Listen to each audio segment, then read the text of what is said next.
Welcome back, everybody. Today we have a very, very cool interview. So Devin, you may know who Devin is already. Devin has been a Closer Cartel student and then became a good friend of mine and then has just been doing this IPO thing that we've been talking about for longer than we've had the beta program even. We talked about it months ago. He got to work, started implementing it. So I want to come on here and give you guys perspective of someone that was a sales rep and is now doing IPO because that's a lot of you guys as a target demographic. So Devin, thanks for helping on with me, bro. Obviously, you got into sales. Then why did you transition into this sort of IPO model? As far as a sales rep, unless you're on a really high producing offer, you start to kind of get stuck and capped with your time and then also your income. Sales is a great way to start. And once you master that, you can do so many things with it. You can close clients for different business models. You can close business partners. You can raise capital. You can do a lot of things. But the natural progression from being a closer and making 8, 15, maybe 20K a month and working 6, 7 days a week, 8 hours a day, the natural progression, right, would be to do something similar with just more leverage. So that's kind of whenever we started talking about everything, I got an opportunity, kind of just fell in my lap to kind of IPO for a bigger team. First month launch, they did 500, came in, revamped the sales process, the sales team. That was back in November, was technically the first month. Switching from a closer to doing more IPO type of stuff, my income literally doubled in like That's the month you did like 30K, right? So the first month I started, I did 17, and then January I did 28. And then we just launched a new offer last Monday. We've done 92K in 7 working days, and we have 11 days left in the month. We're shooting for another 100K. Nice. It's solid. It's very solid. And you're obviously getting a percentage of that. What are you doing for that company? Sales process, sales development, hiring, obviously having a closing background. So just making sure the closers are doing their job. Helped a little bit with some VSL stuff. Another thing that I'm doing that I'm kind of implementing that I kind of took from a really large team that's really good is I'm getting really good at tracking the data aspect of it because we're getting so many leads and so many book calls. So what I'm trying to do is track the data down to how much cash are we averaging per lead, how much cash are we averaging per live call, per booked appointment. That way we can track our trajectory month after month. So we know if we get this many leads and this many book calls, we know we're going to make this much with this closing percentage. You have to, especially when it comes to the marketing side, right? Like if you don't know your sales data and you're not squeezing the most out of sales, marketing is always going to lack. You can't spend as much. You're not as profitable. And then all the other problems arise. That's so sick. So how many clients are you working with right now? Right now, 2 really big clients. I won't name drop them just because I don't want people in their DMs. I can't name drop my own client either. So 2 really large trading companies. I really like trading niche because it has like the largest TAM for BizOp. Everyone wants to be a trader, bro. And that's what I mean is we can sell to 18-year-olds and 85-year-olds and everything in between. And the cool thing about that is majority of the prospects have money. They do. They're trading. They do. We're also in the trading niche, which is hilarious. With our, you know who our client is, but we can't tell the public. That's sick. So, okay, I want to get into the weeds more. Obviously, you're doing IPO. You're working with a couple clients. You're making good money. A lot of these interviews have been about IPO, the model, but I want to make this one more about how doable is it for your average sales rep or SMMA guy or growth, whatever the fuck it's called at the time, guy. How easy do you think the business model is to actually do? Like going from sales rep to this, like how was that transition? It's easier than closing. I agree. It is easier than closing. The one thing is you're responsible for how much cash is collected. You're responsible for how well the business is doing, right? But you're also getting paid a lot more for a lot less work. You basically have to sit back and you have a lot more levers to pull on when you're in this position, but you have to know which levers to pull at which time and what's actually going to move the needle for the business, right? So at the end of the day, for any business, sales fixes everything. If a business is not doing well, more sales fix the business, right? The hardest thing about anything or about this model really is, I would say, motivating your sales team to perform, because there's a lot of times where they have a lot of bad calls, bad days, like everyone's got emotions. So being able to show up for your team every single day, no matter how your day is, no matter what's going on in your life, no matter what good, bad, happy, sad stuff's going on in your life, being able to show up for your team leading, that was probably the hardest thing for me because I've never been in a leadership role until last year. And now you know how I felt on all of our team meetings. So there's a lot of complaining and that you have to deal with. I would say the hardest thing really to deal with is other people's emotions and getting them out of that, more so than data management is just looking at numbers, right? And then once you really have like 2 or 3 months and you have a couple other people connected in the space, like I can come to you or Kishan or Sanjay or whoever. I literally hopped on the call yesterday with Sanjay. I was like, I don't know how to fix this. And he's like, bro, you do this, this, this, so the business model as a whole is very, very, very easy compared to other business models for how much money you make and how much time is actually invested. Right now, the offer launch, I'm working a little bit more. Last week, we were doing a lot. We literally had calls. We were thinking we're going to do like 200K a month, 150. So 2 closers, we had 1 setter, and first day we had calls booked till the end of July. So we're like, oh. So immediately had to hire more sales reps. And then you have to really just see who's doing stuff right, see who's doing stuff wrong. One of the good things I've learned about being in this type of position is hiring fast and then just firing faster. So if people just have too big of a skill gap and it's going to take you months and months to get them where they need to be, you got to get them out of the team. Like even me, I've taken 3 or 4 sales calls in the past week myself for overflow. So just staying sharp. But overall, to answer your question, the business model for how much time is spent, because realistically, you could have 3 clients and do probably 40, 50 a month, relatively simply. It's just math too. Yeah. Like the average info company, I would say does between 80 and 100K, like average, just because of how good info is. Mm-hmm. And if you do the math if you have 10% on a couple of those clients and you get them up any reasonable percentage, which is crazy to say, like everyone watching this is going to be like what? Realistically, your average numbers as an IPO, if you have decent clients, you should be making $30, $40, $50,000 a month. Because it's literally math. The best part about it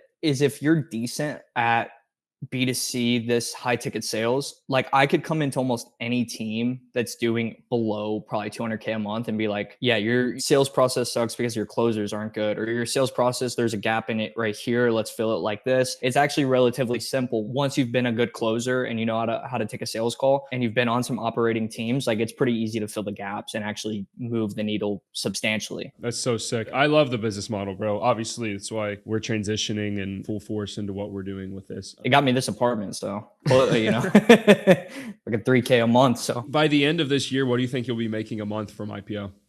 50? That's a goal. What are you at right now? I know it fluctuates, especially you just got two new big clients. Yeah, these are the 2 big clients. Right now, I'll probably end the month at probably right around 16, 17, because it's the first month and I started both of them halfway through the month. Dude, you're talking about making more money than 99.9% of the world. Yep. And this is the half month. Yeah, it's half month. And I'm working probably 3, 4, maybe on a really, really long day, like 5 hours. Like the first when you launch an offer, you're going to be working a lot because I'm already doing a fuck ton of sales calls. I'm seeing what we're doing wrong, seeing the type of prospects that are on the phone, seeing what the majority of objections are, fixing any gaps in the sales process, anything like that. And then once you have it afloat, it'll literally get cut in half. Like I'll literally be just overseeing the offer, like a bird's eye perspective, probably spending 1 to 2 hours a day per offer. And most of that is going to be with the sales team and then just boardroom stuff. So meeting with the offer owner, seeing what we're doing, reporting data, working with the marketing side of things, trying to make decisions over there. But overall, like realistically, you could easily coast to 30 to 50 with 3 to 4 clients and probably less than 7 hours a day worth of work. Have you gotten to the point where you're able to charge really fat setup fees yet? Like we got 25K up front from ours. I'm going to do that. The only reason I didn't with these guys is they were both like mutual friends. So I didn't want to hit them with kind of like a fat setup fee whenever we have mutuals. One of them, obviously, you're mutuals with, and then the other one was mutuals with a past client. So I knew that it was going to rail really fast and that they had the traffic. All they really needed was sales process, sales development, proper tracking, like stuff that I already had in place from past offers that all I had to do was literally pick up and drop over here into their company. That is something that I haven't talked about is once you do this with one company, sales so is easy. Sales. And I said this, we just made a VSL yesterday. I said this in the VSL, the same way there's laws in marketing, laws of copy and laws of psychology, there's laws in sales process. And once you build it out for one client and you learn the right way to do it, you just basically copy paste. You change, obviously, depending on the prospect, the price point, the friction. It's copy paste. It's install this. Okay, cool. Awesome. We're rocking and rolling. It's about it. And you'd be surprised when you start making a big difference in people's businesses. Like they want to give you more money. Yeah, they do. Once we collect 500 with the new offer that just launched, where me and then the owners are all flying to California to go to a nice steak dinner, he'll pay for that. We went and smoked cigars when we were in Miami last week. You start to build friendships, build a lot of trust. And then the thing is with these info product guys, all their friends are in the info product space. So if you're doing good, who are they going to be like, oh, their buddy wants to start this? Who are they going to give? You crush it for one person and you have the whole space opened up to you, especially IPO, because this is a blue ocean. Like no one's doing this. There's what, 20 of us? There's not very many people doing it effectively. I would say that. Like, so for most big teams, what they're doing is they're trying to bridge the gap by like literally, bro, going on Indeed and literally putting out like an ad to hire someone to either sales manage, someone to do like sales operations, something like that. And they get some guy that was managing a car dealership that's missing teeth, or he's like 50 years old. It's not the same. You have to know who you're selling to. And with these type of sales, like B2C, dude, it's like I was on a closing call for Closer Cartel. Like I know what it feels like, right? So I know what that person's feeling on the other side of the call. I know what needs to be said to them. I know the objections they're going to have before they even come up. So I'm able to really, really train the sales team like that to do big, big numbers and just collect a fuck ton of cash. You've seen what we've done with IPO and the results, and obviously you're a friend of mine, so we've exchanged a lot of information outside of like just a program, just from being friends and you working with us. And you were in our team meetings for like a year, you know. So what would you say to somebody that is looking at getting into IPO? We're filling up the spots. We'll probably be full this week, to be honest. It's only Wednesday and we're already filling up very fast. What would you say to somebody that's like kind of on the fence? It's not a cheap program by any means, right? What would you say to that person that's maybe got the funds to do it and they're just like, I don't know, I'm not sure, like maybe I try it myself? Like what would you say to that person? The thing with this business that works really well is it's going to cash flow a lot of money for a little bit amount of time. So you could get into this and realistically within 30 to 45 days ROI. I think we just had a student literally ROI in like 2 days or something. Oh yeah, you saw that? Yeah. So when it comes to business models, after being in the info product space for a year and a half, I know what's easy and then I know what's like very difficult. Like you start an e-com store, it's fucking hard. You start trading crypto, there's a lot of upfront investment, like a lot of loss. Same thing with trading, same thing with Amazon's. It becomes a lot more complicated and the numbers are big and sexy, but they're not taking home those numbers. So like if I make 30K, I take home 30K in the bank. Like I'm working less than 40 hours a week. I'm probably working 20 hours a week, right? That's the main thing. The main thing about being on the fence with this is everyone wants to do 100, 200, 300, 400K a month. How you learn that is by operating those type of businesses. Like you can't get any more hands-on than that, right? Like I'm working with these guys that are making $500,000 a month and they're like, have a business coach, have this person, have that person. Hey, you should read this book. You should do this. You should do that. These are the guys that are driving the Lambos, doing this, doing that. You're working directly with them and learning directly from them what they're doing, what their future plans are. You're learning how to actually operate a corporation and you're getting paid a fat amount to do it. I don't really know if there's a better business model. Like agency's really hard to fulfill on at a broad scale. And then the other thing is there's no fucking competition, right? Like I could go get somebody and as long as they have traffic, I can make them money. Like as long as they have a following and a decent amount of traffic, we can make them a lot of money and charge a lot to do it. And there's a lot of those. There's so many, bro. The guy that we did 90K with has 40K on IG, bro. That's nothing. And it's a lot different than like the growth operator thing where you're trying to just set up school groups and like low ticket. That doesn't work. Like this is a this is a different, this is a much different ball game, you know? Yeah. That's why you can make so much money working 20 hours like you are, which is nuts. Think about it like this. Like no one's going to want to give you 50% of their business for setting up something that they could pay $500 on Fiverr for. But if you make someone 100K, they're going to be happy sending you a $20,000, $30,000 check. They're going to be happy to do it, right? I agree. Like that, I agree. they're going to be super happy to do that. So there's a huge skill gap in the market right now for what's needed, because what you'll notice about these info product guys too, they don't know anything about sales. They know about their specific niche. They're really good at doing that. And they don't even want to deal with the sales aspect. They don't even want to deal with managing sales teams or doing VSLs or back-end systems. They don't want to deal with that. All they should worry about is marketing.